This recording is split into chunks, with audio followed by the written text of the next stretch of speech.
Dari persiapan jelang Piala AFF 2024, Saudara, PSSI mengusung target tinggi merebut trofi Piala AFF untuk Armada Sintayong.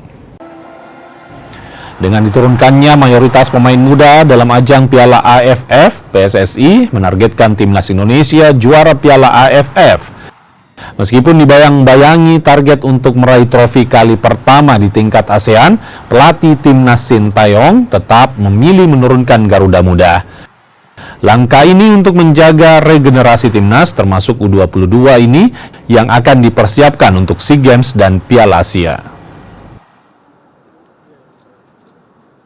Ya, jadi memang kalau berbicara kaitan target, pasti kita targetnya itu pasti pengen juara. Karena kalau tidak ada target, tentu itu tidak maksimal semuanya. Nah, kalau kaitan dengan kesiapan dan persiapan, Coach Shin sudah mempersiapkan itu semuanya, termasuk jadwal TC yang semula TC itu dilaksanakan tanggal 27, tetapi karena tanggal 27 bertepatan dengan pilkada serentak, maka dimundurkan tanggal 28 kita sudah mulai latihan.